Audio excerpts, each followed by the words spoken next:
I now give the floor to His Excellency Wang, Special Representative of President Xi Jinping, member of the Political Bureau of the CPC Central Committee, and Minister for Foreign Affairs of China.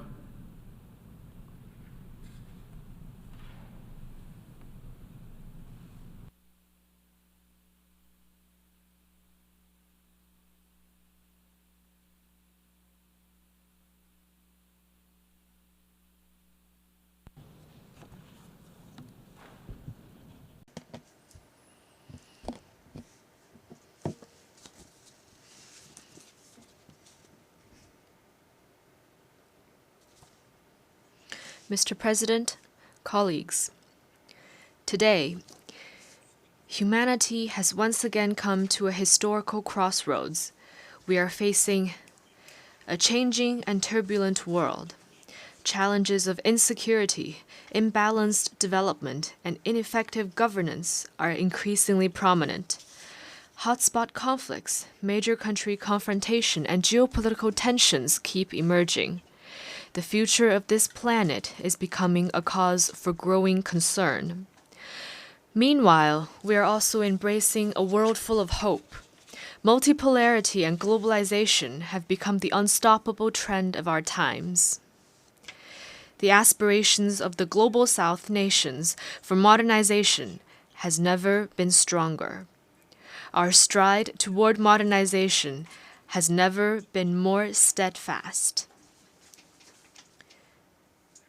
This institution, the United Nations, embodies the aspirations of people across the world for lasting peace and common prosperity, and bears witness to the glorious journey of the international community coming together in pursuit of progress. President Xi Jinping stressed on multiple occasions that the role of the UN should be strengthened, not weakened. Amid global transformation not seen in a century, what China calls for is to follow the trend of the times, keep to the direction of human progress, and make the right choices of history. What China proposes is to uphold peaceful coexistence and put in place a security architecture that ensures enduring stability, uphold openness and inclusiveness, and foster a development paradigm that promotes shared prosperity, uphold harmony without uniformity, and adopt an approach to civilizations that promotes exchange and mutual learning, and adopt fairness and justice and develop a governance structure that pulls strengths for shared benefit. In today's world, the security of all countries is tied together. In face of various kinds of global challenges and risks, no one can stay immune or enjoy security alone. Countries need to be guided by a vision of common, comprehensive, cooperative, and sustainable security. We should respect each other's sovereignty and territorial integrity, take the legitimate security concerns of others seriously, and resolve disputes and differences through dialogue and consultation. We should actively explore a path for major countries to coexist in peace and work for a new type of international relations characterized by mutual respect, fairness, justice, and win-win cooperation.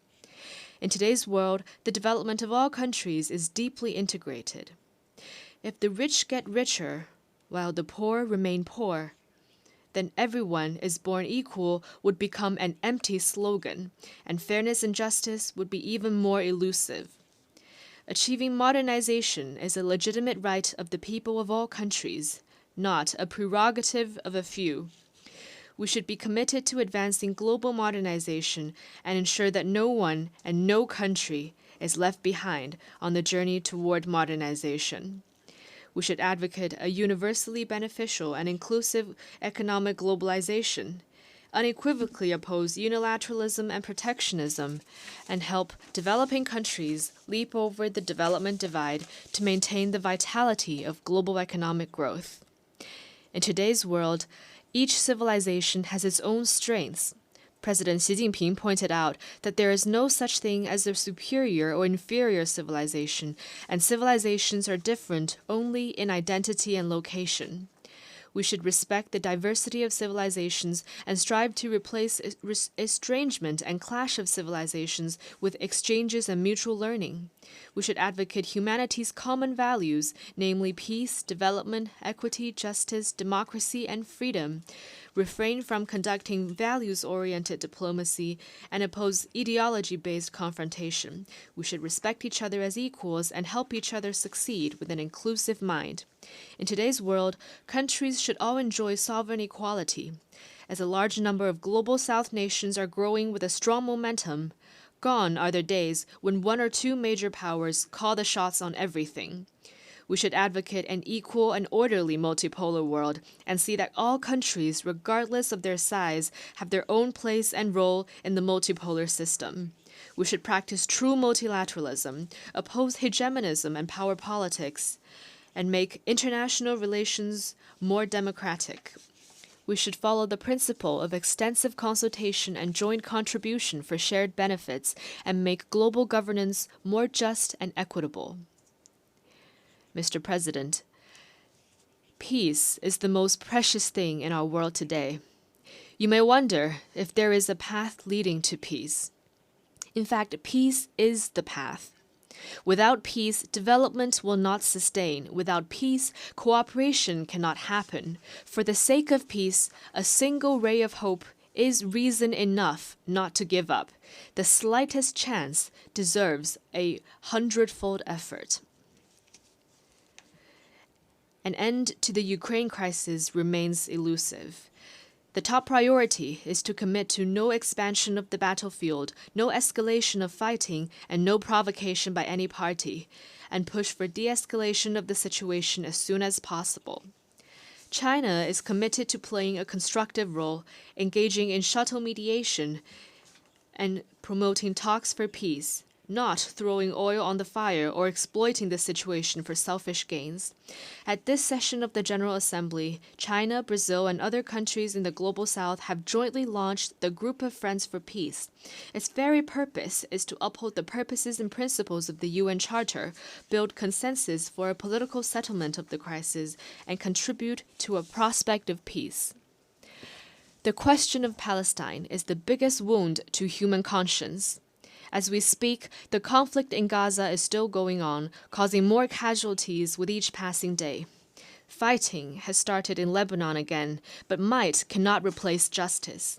Palestine's long-held aspiration to establish an independent state should not be shunned anymore, and the historical injustice suffered by the Palestinian people should not be ignored anymore.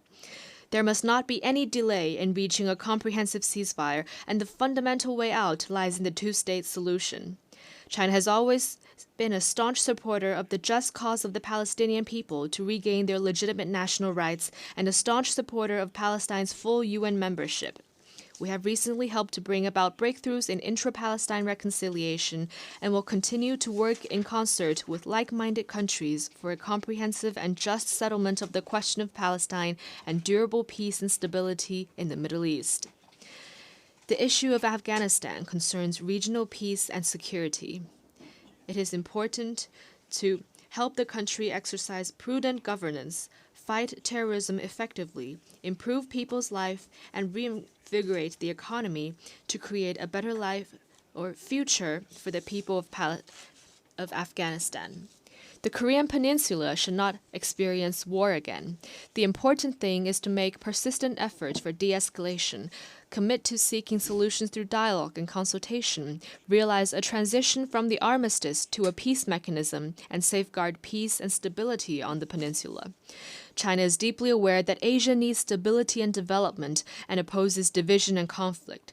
As an important origin of human civilization and a key engine of global growth, Asia has the wisdom and capability to stabilize the situations through regional cooperation and handle differences properly through dialogue and consultation. We are firmly against the meddling by countries outside the region, and will firmly resist attempts by any force to stoke trouble and confrontation in the region. Mr. President, as the world faces increasingly serious challenges, China has never opted to be an indifferent spectator. Instead, we've been playing a bigger part in global governance than ever before. President Xi Jinping has put forth the Global Development Initiative, the Global Security Initiative, and the Global Civilization Initiative in recent years. They carry China's wisdom for resolving various difficult issues confronting humanity and bring impetus from China for improving global governance. In the face of uneven and inadequate global development, China's proposal is to put development at the top of the global agenda, focus on delivering the Sustainable Development Goals of the UN 2030 Agenda, increase input in development, and help developing countries better respond to different risks and challenges. At the recent Beijing summit of the FOCAC on China-Africa cooperation, President Xi Jinping outlined 10 partnership actions to be taken together with Africa to advance modernization, and announced the decision to give over 40 LDCs, including those in Africa, zero tariff treatment for 100% tariff lines. China is the first major developing country and the first major economy to take such a significant step. In the face of unilateral bullying acts such as sanctions and blockade, China firmly supports countries in defending their legitimate rights, upholding the equity and openness of the international system, making global development more coordinated and beneficial for all, and jointly opposing technology blockade and rejecting decoupling or severing supply chains. Sanctions and pressure will not bring monopolistic advantages. Suppressing and containing others will not solve problems at home. The right of people of all countries to pursue a better life should not be taken away. Here, we once again urge the United States to completely lift its blockade, sanctions, and terrorism-related designation against Cuba. In the face of aggravating ecological challenges, China is firmly committed to a path of green, low-carbon, and sustainable development. We will move from carbon peaking to carbon neutrality in the shortest time span in world history, contributing China's efforts to harmonious coexistence between humanity and nature. At the global level, the principle of common but differentiated responsibilities must be upheld, and the Paris Agreement must be implemented in earnest. Developed countries should assist developing countries in developing their capacity to cope with climate change. Touting the need of climate response while suppressing the green industries of others will only hold back global progress toward green transition. In the face of burgeoning artificial intelligence, China is committed to taking a people-centered approach, developing AI for good, and putting equal emphasis on development and security. We are working to explore and establish widely recognized international rules and standards.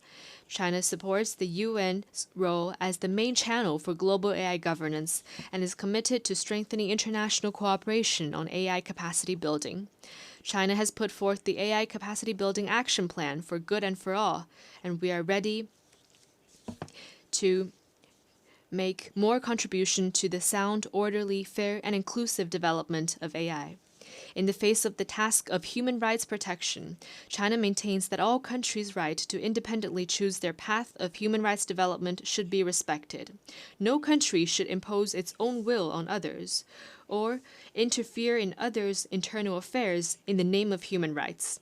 In human rights protection, China is committed to putting people first and promoting the free and well-rounded development of the people. We have found a path of human rights development that suits China's national conditions. China is ready to engage in equal-footed dialogue and exchanges with all countries and UN human rights bodies and jointly promote the sound development of the global human rights cause. Mr. President, Taiwan is an inalienable part of China's territory. This is the history and the reality. Both the Cairo Declaration and the Potsdam Proclamation stated in explicit terms that all the territories Japan had stolen from the Chinese, such as Taiwan and the Penghu Islands, shall be restored to China. And this constitutes an important part of the post-war international order. Right here in this august hall 53 years ago, the 26th session of the UN General Assembly adopted Resolution 2758 with an overwhelming majority, deciding to restore all the rights of the People's Republic of China at the UN, to recognize the representatives of the government of the People's Republic of China as the only legitimate representatives of China to the UN, and to expel the representatives of the Taiwan region from the UN and all the organizations related to it. Once and for all, the resolution resolved the issue of the representation of the whole of China, including Taiwan, in the UN. It made clear that there is no such thing as two Chinas, or one China, one Taiwan. On this matter of principle, there is no gray zone or room for ambiguity. The complete reunification of China will be achieved. Taiwan will eventually return to the embrace of the motherland. This is the overwhelming trend of history that no one and no force can stop. Mr. President, in a few days' time, the People's Republic of China will celebrate the 75th anniversary of its founding. Over the past 75 years, no matter how the world changes, China's dedication has not changed. It is dedicated to pursuing happiness for the Chinese people and the rejuvenation of the Chinese nation. It is also dedicated to human progress and world harmony. In the course of seeking its own development, China has kept in mind the common interests of the whole world, generating new opportunities for the world through its own development. Not long ago, the third plenum of the 20th CPC Central Committee made an important decision on further deepening reform comprehensively to advance Chinese modernization. It will set in motion a new journey where China joins hands with the world in common development and progress. Chinese modernization will contribute robustly to world peace. The Chinese culture values peace, and the Chinese nation has no tradition of external expansion. China, once a victim of foreign power bullying, knows full well the value of peace and the hard-won gains of development. In fact, China is the only major country that has written peaceful development into its constitution, and the only country among the 5 nuclear weapon states to pledge no first use of nuclear weapons. We're actively exploring and putting into practice the Chinese way of addressing hotspot issues, boosting the prospects for resolving the security dilemma and improving security governance, and paving the ground for conflict settlement and peace building. Every step in China's development is an increase in the force for peace. Chinese modernization will contribute robustly to common development for all. China does not only care about its own development, we are ready to develop hand-in-hand with all countries. By further expanding high-standard opening up, China is aligning proactively with high-standard international economic and trade rules to foster a market-oriented, law-based, and world-class business environment. China has realized full mutual visa exemption with many countries and is expanding its unilateral visa waiver program to facilitate two-way personnel flows. China is vigorously promoting high-quality Belt and Road cooperation, a concrete step to support the 2030 Agenda for Sustainable Development. China will also speed up the implementation of the 8 measures in support of Global South cooperation and the series of initiatives supporting Africa's peace and development, in order to help countries in the Global South stride toward modernization. Chinese modernization will contribute robustly to improving global governance. China has been an abiding supporter of the UN's continued reform and development to bring about a modernized UN 2.0. The international financial system needs to be more fit for the times, and global governance should be more balanced and effective. China will continue to fulfill its international obligations, provide financial support, and send our best minds to the United Nations. The UN system needs to respond to the legitimate calls of developing countries and increase the representation and voice of those in the Global South. Chinese modernization will contribute robustly to the advancement of human civilization. Chinese modernization is rooted in China, but has also drawn on the achievements of other civilizations. It has created a new form of human advancement and provided a new choice to other countries in exploring modernization paths. China advocates that different civilizations respect and learn from each other to jointly advance the cause of human civilization. China has proposed the setting up of an international day for dialogue among civilizations. We call for more people-to-people exchanges and cooperation across the world to promote understanding and amity among people around the world.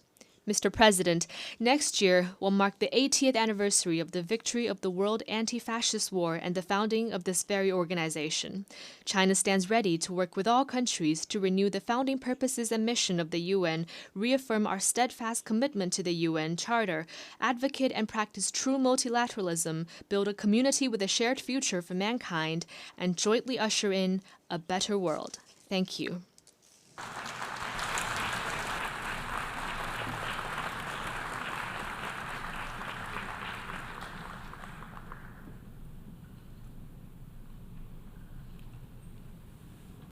I thank the Special Representative of President Xi Jinping, member of the Political Bureau of the CPC Central Committee, and Minister for Foreign Affairs of China,